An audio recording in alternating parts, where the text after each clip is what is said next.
Hi, Zirshihan, zirshihan.com. We're talking about the second subject, which is my life partner doesn't have the ideal qualities that I really want in the perfect relationship. So how long will it take until my relationship is perfect, basically?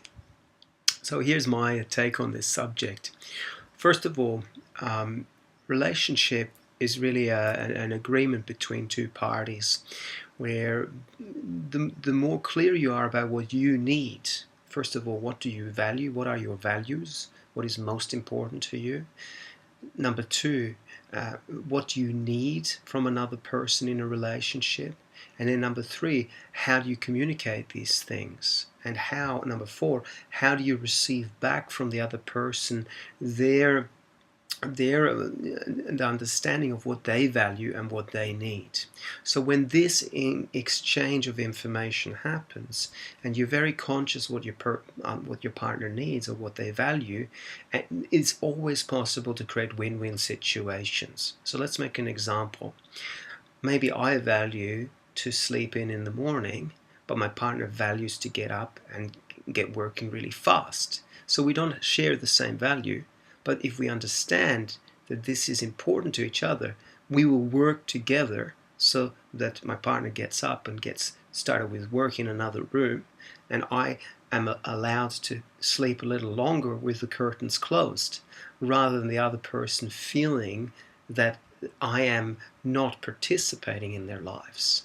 And this applies with everything. If you understand what the person values, what is most important to them, then even if you don't share the same values, you can still create a beautiful relationship. So number two, of course, when you share values, then the relationship becomes more interesting, and especially on the level of belief, on the level of spirituality. If you don't share the same belief structure, it becomes more tricky. Now, I've heard of people who have different religions and they still have a wonderful relationship. It just means a little bit of more flexibility, more tolerance, more understanding.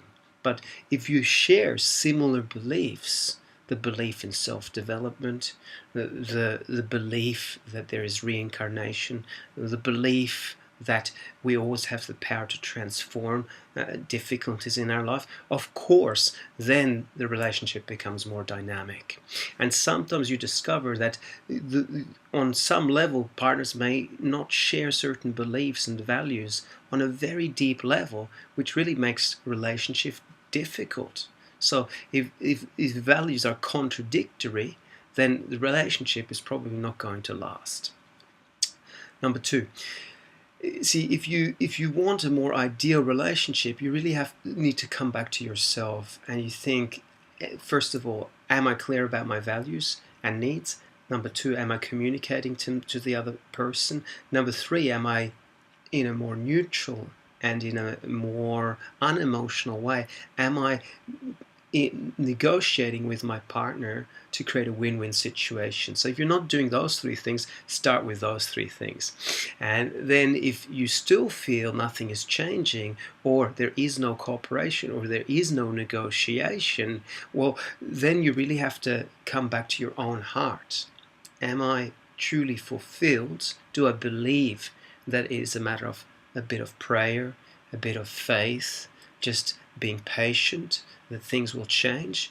Or do I really feel that I am not actually, that I'm more happy on my own than when I'm with my partner? So this is honesty towards yourself, because the really one big lesson is valuing your own needs, valuing yourself, loving yourself enough to make changes in your external life, including your relationships, if it is really not uplifting your energy. So usually the spiritual beings say if it is not at least 70% positive, and maybe 30% is really challenging and difficult, if it's not at least around the 70% level, well, then something is not right. So then you really have to tune in closely.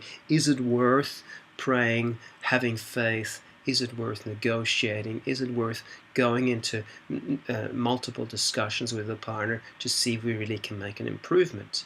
And if that is not the case after some tries, well, then it's time to take a step back. So this is my personal opinion, and of course, for every person, the circumstances may be different. Some people have made a commitment, they have kids, they're in a marriage, they have certain obligations and responsibilities. They can't just step out of the relationship. So I should really mention that this is not a universal formula. Every person has different individual circumstances where maybe wisdom gives a slightly different answer. But for a general opinion, that's what is my thought. Thank you very much.